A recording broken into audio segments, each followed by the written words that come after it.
있습니다. 여호와께서 다시 이스라엘을 향하여 진노하사 그들을 치시려고 다윗을 격동시키사 가서 이스라엘과 유다의 인구를 조사하라 하신지라. 아멘. 오늘 1절만 읽었습니다. 뭐 하라고 했죠? 인구조사. 그런데 자, 이제 하나만 더 찾아봅시다. 역대상 21장 1절입니다. 찾기가 빨리 안 되시는 분들은 그냥 듣기만 들으셔도 돼요. 역대상 21장 1절 사탄이 일어나 이스라엘을 대적하고 다윗을 충동하여 이스라엘을 계수하게 하니라. 자, 사실 역대상 21장 1절과 사무엘하 24장 1절은 같은 내용이라는 것입니다. 자, 이 점을 염두에 두고 오늘 같이 말씀 나누기를 원합니다. 저를 보십시오. 자, 저는 목사이지만은 한 번씩 법륜 스님 강의를 한 번씩 듣습니다. 아니, 목사님 왜 스님 강의를 듣습니까?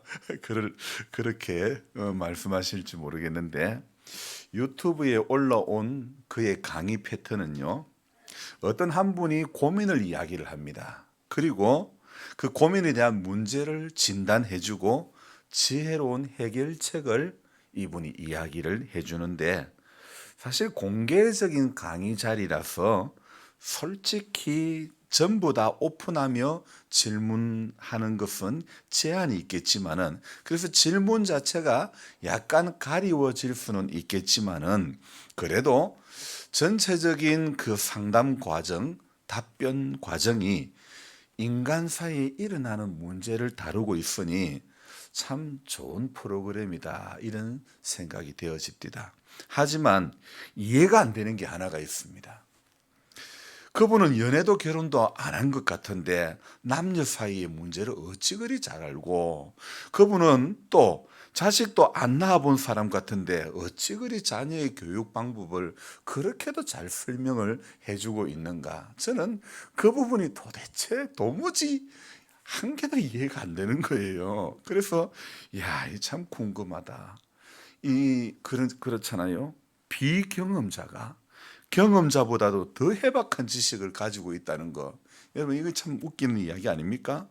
경험자가 자기 자신의 일을 이렇게 상담을 하는데, 저는 왜 그게 비경험자에게 경험자가 이야기를 하고, 또 비경험자는 비경험자의 이야기를 듣고는 머리를 끄덕끄덕 하고 있더라, 이거예요. 그래서 제가 생각을 해보니까 경험자는 자신의 일이기 때문에 더 많이 고민하고 더 신중하고, 그러다 보니까 하다가 세월만 다 보내고 우유부단해지는데, 그에 비해 비경험자는 남의 이야기니까 정석대로만 이야기해주면 그래서 대답이 더 쉬운 건 아닐까, 이런 생각을 해보았습니다. 하지만 비경험자가 경험자의 고민을 모두가 공감하는 말로 풀어간다는 것은 참으로 놀라울 일이 아닐 수가 없죠. 이런 공부로는 전혀 불가능할 것만 같은데, 근데 이분의 말씀은 실제 경험자의 문제를 너무나 정확하게 꿰뚫어 보고 있다는 것입니다. 그래서 저는 저와는 다른 종교인이지만은 그에게서 이런 지혜를 배웁니다. 목회 상담을 저렇게 하고 설교를 하는 패턴도 저렇게 하면 어떨까?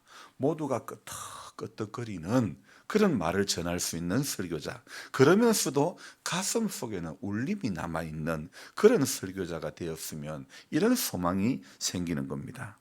목사가 꼭두 새벽부터 스님을 부러워하다니. 그러고 보니요, 꼭두 새벽 묵상에서 꼭두 새벽이라는 말도 근원은 스님 때문에 나온 거예요. 왜냐하면 부처를 섬기는 사람도 그렇게 일찍 일어나는데, 그래서 새벽 예불을 드리는데 하나님을 섬기는 사람이 그 사람보다 늦게 일어나서는 되겠는가? 바로 여기에서 저는 그들보다 더 일찍 일어나야 되겠다, 이런 생각에서 꼭두 새벽에 일어나게 된 것입니다. 타 종교인이지만은 제게는 부럽다는 그런 마음이 들고 그의 호감스러운 그런 답변을 이렇게 저도 배우고 싶은 거예요. 사실은요. 근데 그래 오늘 그렇게 글을 이래 적어 보니까 엄마 정답은 복음서에 다 나와 있네. 이런 생각이 듭니다. 저는 그 법륜의 그 영상 속에서 은혜를 받았어요. 은혜라니까 좀 이상한데 우리 예수님의 복음서에 나오는 주님의 화법은요. 때로는 인간의 귀에 들리기로는 생뚱맞게 들리기도 하지만 그러나 때로는 매우 강력한 카리스마로 청중들을 휘어잡는 그런 모습 많이 있지 않습니까? 그래서 복음서에 나오는 우리 주님의 말씀을 종합해 보면 주님은 어떤 상담가보다도 더 명확한 상담자고 어떤 치료자보다도 더 확실한 치료자가 되어진 줄로 믿습니다. 그 예 중에 하나가 전부 돌을 들어 가늠하다가 현장에서 잡혀온 여인을 향해서 치려고 할 때 주님의 말씀 한마디에 너희 중에 죄 없는 자가 돌로 치라고 할 때에 자신이 만약에 공감이 안 됐다면 자신들이 공감이 안 됐다면 자신들이 죄가 없었다면 돌을 내려놓을 수 있겠습니까? 여러분 그러니까 주님은 어떤 상담가보다도 더 확실한 상담가이고 어떤 길을 제시하는 것보다도 가장 정확한 길을 제시해 주시는 분인 줄 믿습니다. 그래서 우리 주님도 그렇잖아요. 주님은 가정을 이루시지 않으셨고 그런데 가정사 이야기를 너무 잘하시고 주님은 자녀를 길러보지 않았는데도 주님은요. 아픈 자녀의 그 자녀를 가진 부모의 심정이 어떤 심정인지 주님은 너무 잘 아시지 않습니까? 그러니까 그뿐 아니죠. 바울도 마찬가지입니다. 바울 서신서를 보면 도대체 이것은 비경험자로서는 나올 수 없는 그런 일들, 그런 이야기들을 거침없이 전하고 있지 않습니까? 상식적으로는요. 우리 상식적으로는 경험자가 더 잘할 것 같은데 저는 그 법륜 스님에게서 비경험자의 지혜를 배울 수 있었고 바울에게서 비경험자의 열정을 배울 수가 있었고 우리 예수님에게서 비경험자의 삶의 애환에 대한 대처법을 배울 수 있게 되는 것입니다. 오늘 우리 인생들은요. 일부러 독심술을 배워도 상대의 마음을 다 알 수가 없는데 우리 같으면요. 전문 상담 과정을 배워야 상담이 가능할 것 같은데 그런데 복음서에서 주님은 비전문가이시고 비경험가이시지만은 전문가 비경험자를 주님은 부끄럽게 하시는 주님인 줄 믿습니다. 그래서 오늘 이 사무엘하 마지막 장까지 딱 읽었고 시편 한 장을 읽었는데요. 사무엘하 마지막 장 24장을 읽으면서 근데 이 참 목사가 들떨어진 게 사무엘하를 읽어가면서 어떨 때는 이런 생각합니다. 가만 보자. 사무엘하가 몇 장까지 있던가. 제가 이런 생각을 하고 있습니다. 사무엘하가 몇 장까지 있던가. 아니 아는 이야기도 또 가만 보자 몇 장까지 있던가 이래 물어보면 헷갈리는 거예요. 그래서 이 사무엘하 24장을 읽으면서요. 이야 다윗이 오늘 우리가 두 번 24장 1절과 역대상 21장 1절 같은 말씀을 두 번 읽었는데 사실 이렇게 시작하죠. 여호와께서 다시 이스라엘 향하여 진노하사 다시 진노하사 그러면 그 앞에도 하나님은 진노하심이 있었다는 것이죠. 자 그리고 그들을 치시려고 다윗을 격동시키사 가서 이스라엘과 유다의 인구를 조사하라 하신지라. 사실 쉬운 말이지만은 이 사무엘하 21장 24장 1절을 보면 이거요. 문장에서 주어 또 문장에서 이 목적어도 어떻게 보면 구분이 정확하게 되지 않는 그래서 다윗의 인구조사 배경에는 무엇이 있는가? 한 단어로 정리해 보면 하나님이 치시려고 치는 이유는요. 하나님께서 이스라엘 백성들을 볼 때에 진노하실 만한 이유가 있었기 때문에 치시려고 그렇게 추정해 볼 수 있죠. 그런데요, 성경을 해석하는 방법은 읽고 묵상하는 사람이 추정내지 자신의 경험으로 판단해서는 안 되는 것입니다. 그렇다면 여러분, 성경을 해석하는 방법은 무엇일까요? 성경을 어떻게 풀어갈까요? 우리가 들어보셨을 겁니다. 성경을 푸는 방법은 기도 많이 하면 풀립니까? 은혜 많이 받으면 풀립니까? 성경은요, 성경으로 풀어가야 되는 것입니다. 하나님의 말씀은 하나님의 말씀으로 풀어가는 겁니다. 우리가 안 되는 구절 24장 1절을 그래서 역대상 21장 1절을 읽자한 이유가 하나님의 말씀은 말씀으로 풀어가는 것입니다. 그래서 역대상 21장 1절에 이렇게 이야기하고 있죠. 사단이 일어나 이스라엘을 대적하고 다윗을 충동하여 이스라엘을 계수하게 하니라. 같이 인구 조사에 대한 말씀을 하고 있는 구절임에도 해석의 난이도가 24장 1절은요. 사무엘하 24장 1절은 조금 애매모호하고 난이도가 있는 거예요. 말이 쉽게 말하면 베베에 꼬아 넣었다는 그런 느낌. 그렇지만은 이 역대상 21장에는요. 좀 쉽게 이야기를 하고 있는 것입니다. 누가 충동하냐? 하나님이 충동합니까? 사단이 충동합니까? 역대상 21장 이 말씀과 사무엘하 24장 1절 말씀은 누가 충동하냐 이거예요. 주체가 사단이냐 하나님이냐 그 이야기 이런 식으로 보면 쉬워지는 겁니다. 하지만 이것을 알아야 되는 겁니다. 여러분 사단이 충동하는 것도 하나님의 주권 아래에 있다는 겁니다. 욥기서에서 분명히 이야기하고 있잖아요. 욥에게 그런 그 어려움의 배경에는 사단이 다 꾸미고 시험한 일이지만은 하나님께서는 욥기에서도 욥을 간섭하시고 계시는 겁니다. 왜요? 주권은 하나님 앞에 있기 때문에 사단 보고 우리 주님이 우리 하나님께서 사단아 너 내 종 욥을 유의하여 보았느냐 그럴 때에 사단은 그 사람이 뭐 대단해서 그럽니까? 그 까닭 없이 그러겠습니까? 한번 그 자녀들을 한번 쳐보세요. 물질을 한번 쳐보세요. 몸을 한번 쳐보세요. 그러면 그 사람 그 미천 다 드러날 겁니다. 그러는 거예요. 여러분 하나님이 우리에게 있는 이 욥을 시험한 것 중에 우리 한 가지만 우리를 치도 건드려도 우리 전부 안 넘어질 사람 나는 안 넘어진다 자신할 수 있겠습니까? 여러분 저는 목사라도 그것이 참 안 쉬울 것 같습니다. 바로 저는요 이 점을 말씀드리고 싶습니다. 생각이 하나님께 붙들린 사람과 생각이 사단에게 붙들린 사람의 차이. 그래서 교회 안에 있어도 새벽기도 안 빠지고 다 나와도 생각이 예수께 붙들리지 않으면 이거 위험한 겁니다. 그래서 우리가 공든탑의 무너짐의 원인이 어디서 오는가? 하나님의 주권을 인정하지 않는 거기에서부터 오는 것입니다. 다윗이 인구조사를 하게 되는데 이는 하나님께서 다윗을 그렇게 격동하게 하신 것일까요? 아니면 다윗의 교만함을 그냥 방치하사 심판받게 두신 것일까요? 결론을 내려봅시다. 여호와께서 우선적으로 범죄한 이스라엘을 징계하시고자 다윗으로 하여금 교만한 마음을 방치하시고 거릇된 행위를 하도록 부추기셨다는 겁니다. 즉 다윗이 사단의 유혹에 빠지는 것을 하나님께서 그대로 방임해 두고 계신 것이죠. 그러니까 21장 해석은 우리가 이렇게 하면 되는 겁니다.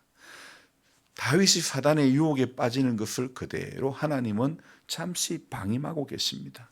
저는 생각해 보았습니다. 제가 우리 어머니 속을 얼마나 태웠기에 엄마가 한숨을 내셨을까. 말씀도 안 하실 때 다윗도 하나님 속을 꽤나 썩여서 하나님께서 방임하신 것일까? 다윗이라고 마냥 의인은 아니지 않습니까? 인구조사 이면에는 하나님의 주권에 도전하는 인간의 어리석음이 있지 않습니까? 하나님이 군대 수를 보고 하나님 전쟁에서 이기게 하시지 않았지 않습니까? 하나님은 인간의 머리를 보시고 이기게 하지 않았지 않습니까? 어디 여리고성이 무너지는데 인간의 머리가 어디 있었고 군대의 수가 어디에 있었습니까? 블레셋과의 싸움에서도 마찬가지고 인간의 머리가 어디에 있었고 인간의 계획이 어디에 있습니까? 사무엘하 쭉 읽어보면 아이도벨의 계략이고 다 지혜자의 계략이 성공하는 게 어디에 있습니까? 사람의 머리로 되는 게 하나도 없더라고요, 여러분. 그래서 다윗이 인구 조사를 하는 거 이거요, 바벨탑 쌓는 거하고 똑같은 겁니다. 바벨탑은 쌓으면 쌓을수록 하나님이 흩어버리는 겁니다. 인간들은 자기 이름을 내려고 탑을 높이 쌓는데 하나님께서는 그냥 허물어 버리는 겁니다. 언어를 흩어버리는 겁니다. 언어를 다르게 하는 겁니다.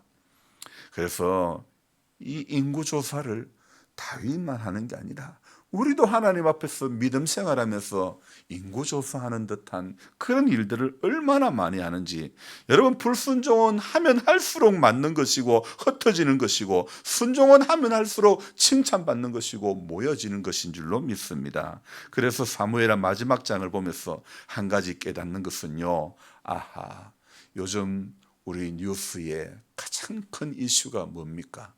단일화, 단일화 아닙니까? 야, 저는 오늘 아침에 깨달았습니다.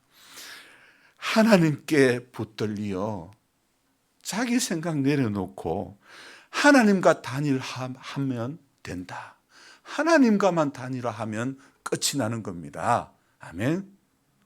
왜 이렇게 조용하시나? 하나님하고 단일화하기 싫은가 봐요. 나는 내 고집대로 갈 테니까 내버려둬요. 그러시는 것 같아. 여러분, 자꾸 사람하고 단일화하려고 하지 마십시오. 성경은요, 하나님하고 단일화할 때 인생이 복되다는 거 가르쳐주고 있지 않습니까? 그거 말씀하는 책이 성경 말씀 아닙니까? 지금 하나님과 여론조사하려고 합니까? 하나님, 내 생각이 옳은지 여론조사해 볼랍니까? 하나님 생각이 옳은지 여론조사해 볼랍니까? 우리 어쩌면 그런 모습이라는 거죠. 아무리 인생이 인기가 많고 능력이 많아도 하나님하고 단일화되지 않으면 전부 물거품입니다. 우리 인생은 오늘도 새벽기도 나오는 것은요, 하나님하고 단일화하려고 새벽기도 나오는 거예요. 아니, 이쯤 되면 아멘도 좀 크게 해야지. 다시 말씀합시다. 우리 인생은 새벽기도 나오는 것은 하나님하고 단일화하려고 새벽기도 나오는 겁니다. 그래야죠. 제가 아멘을 유도하는 게 아니라 여러분의 고백을, 여러분의 결심을 하나님 앞에 올려드리기를 원하는 거 아닙니까? 제가 설교 잘해가지고 인기 얻어가지고 뭐하게요? 안 그래요? 하나님 앞에 인기 얻어야 인생이 되는 거 아닙니까? 목사도 말만 뻔질이 하고 저게 목사가 그래 되면 안 되잖아요. 여러분, 우리도 마찬가지입니다. 교회 안 믿는 사람, 교회 안 다니는 사람이 교회 가도 똑같은데, 그러면 우리는 성도로 부름받은 모습이 너무 부끄럽지 않습니까? 이런 이 모든 일련의 일들요, 성경에 나오는 이 모든 이야기들을 다 들어보면 결국은요, 주께로 가까이 주께로 가오니, 주께로 가까이 가면 인생에게 복이 오는 것이고, 주님으로부터, 말씀으로부터, 은혜로부터 멀어지면요, 전부 폭삭 쪼그라드는 겁니다.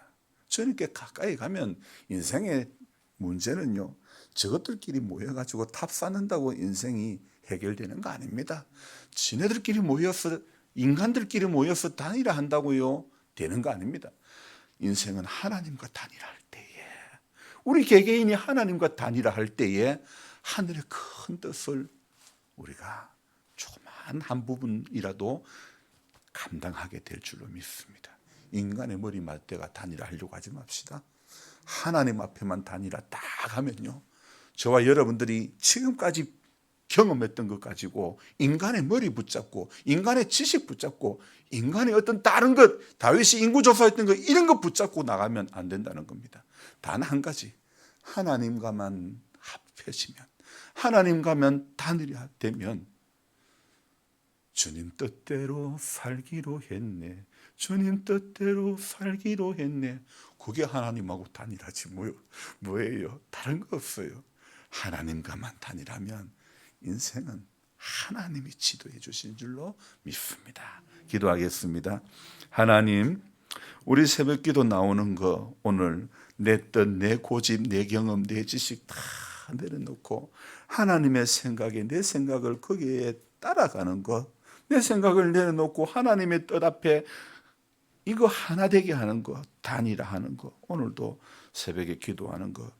어떤 사람은 자기 요구 조건을 가지고 하나님 앞에 여론조사에서 내 뜻이 맞다고 생각하면 되게 해달라고 하나님과 맞짱 뜨려는 자세로 오는 사람도 있습니다. 주님, 우리는 오늘도 분명히 깨달아야 될 것은 내 생각은 죽어지고 나는 죽어지고 나는 썩어지고 나는 없어지고 하늘의 뜻이, 하늘의 신령한 뜻이 우리 가운데 이루어지는 것이 하나님 기뻐하시는 일인 줄로 믿습니다. 하나님과 단일화하면 순종의 길을 가게 되고 열매에 맺는 길을 가게 되는 것입니다. 주님, 지금까지 우리는 사람과 이야기하고 사람과 단일화하고 사람과 뜻을 맞추려고 많이 했습니다. 그러나 성경은 하나님과 단일화할 때에 인생이 복되다는 것을 말씀하고 있습니다. 주님, 하나님으로부터 멀어진 것, 하나님과 하나 되지 못한 모든 것들을 다 내려놓고 이제는 주님 한 분으로 인해서 주님만의 생각, 주님의 생각만이 우리 가운데 인정이 되어지고 고백이 되어지고 그 생각만 따라 순종하는 우리 모두가 되게 도와주옵소서. 분명히 과정에 사단은 또 우리를 격동하게 할 것입니다. 그러나 인생은 하나님과만 딱 붙어 있으면 사단이 지 아무리 발버둥을 쳐도 내 종 욥을 유의하여 보았느냐. 주님은 욥기 42장에서 눈으로 하나님을 보게 해주시는 은혜를 욥으로 하여금 경험하게 해주신 줄로 믿습니다.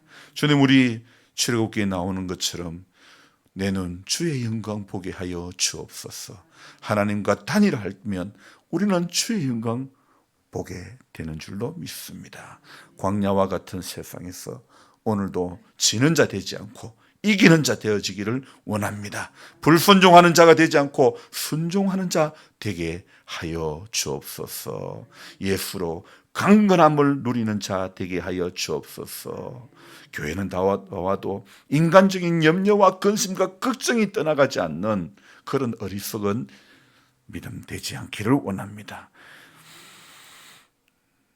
주님이 나와 함께함을 믿는다면 어떤 고난도 이길 수 있잖아요.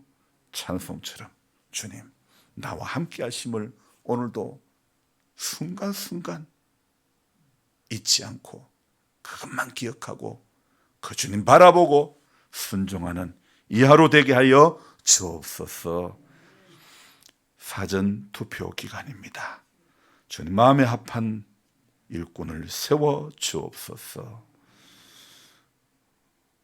이 나라가 공정이 상식이 되는 나라가 되게 해주시고 없는 사람이 그래도 살 수 있는 나라, 인간다움이 있는 나라, 정말 함께 이 나라에 사는 것이 참 복되다 그렇게 느낄 수 있는 나라가 되어지도록 자기 일할 분 하나님 예비하신 분이 세워지게 하여 주옵소서.